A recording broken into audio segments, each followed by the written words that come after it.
guys, it's Sarah with Carousel Dream Vacations. I hope you're all having a wonderful day today. I'm coming to you with a real quick 5 things that you should pack for a trip to any Disney Parks destination and 5 things to avoid.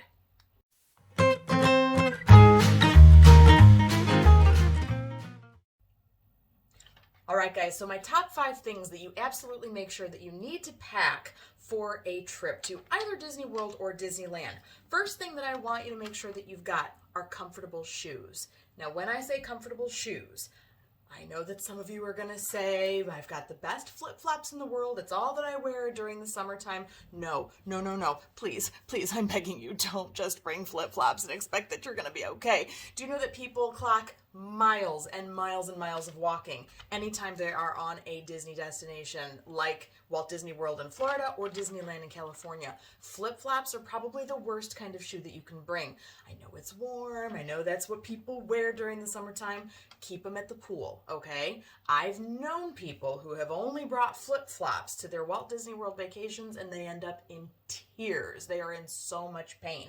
So when I say comfortable shoes, make sure that they are something, a sneaker of some sort, something that you have worn, something that you have already broken in.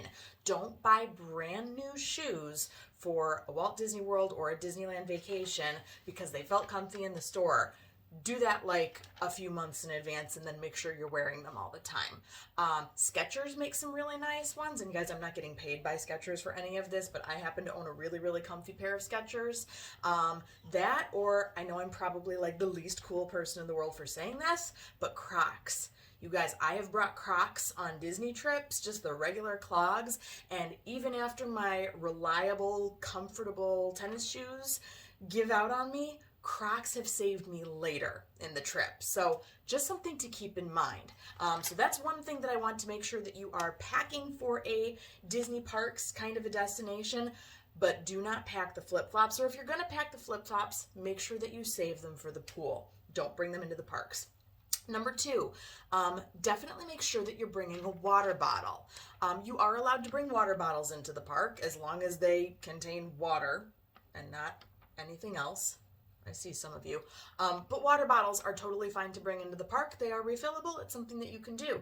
Now, this is something that I don't necessarily, it's not something I don't recommend, but something that I would encourage is if you can buy or bring a water bottle that's a folding kind of a water bottle, like a Camelback water bottle or whatever, one of those thinner plastic ones that you can actually roll up and put in a bag.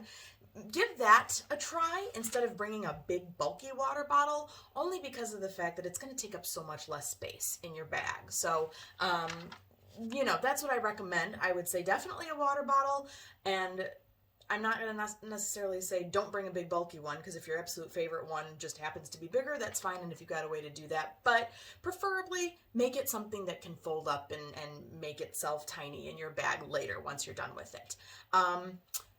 Third thing that I would recommend bringing and packing on a Disney trip is a backpack. Backpacks, I bring backpacks for everything. I bring a backpack when I go to my local zoo.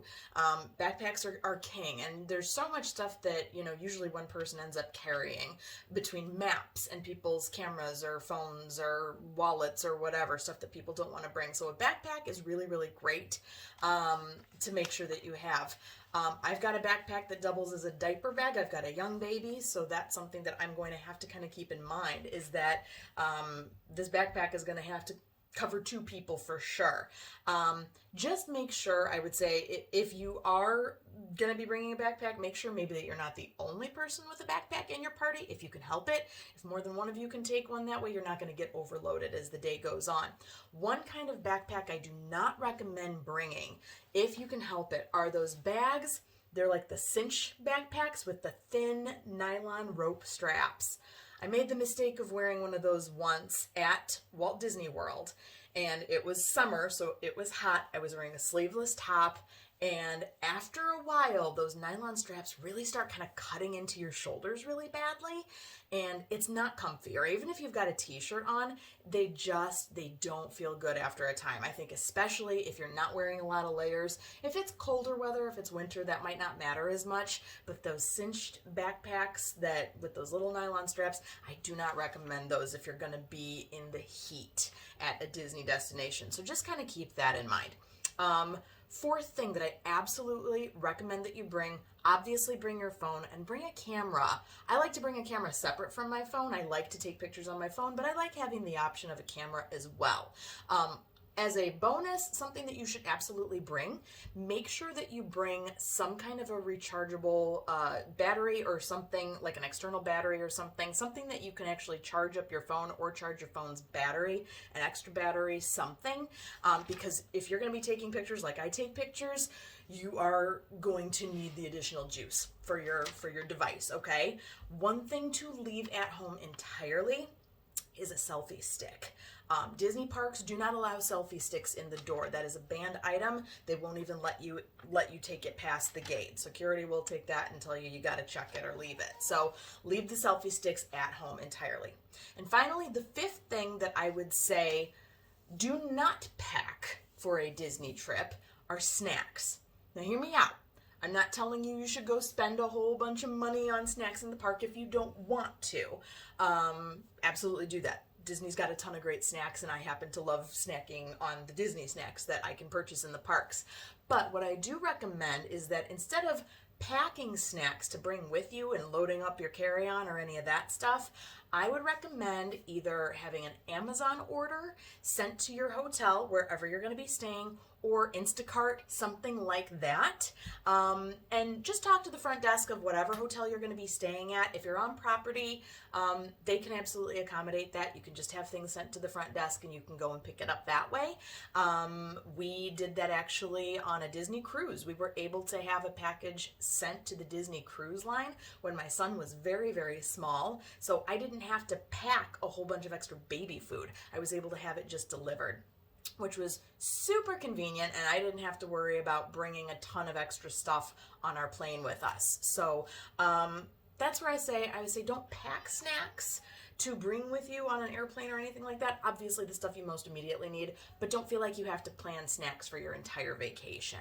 Go ahead and just have an Amazon or an Instacart order sent. So those are my top five definitely do's and don'ts for a Disney Parks destination. Thank you guys so much for watching today. I hope you're having a wonderful day.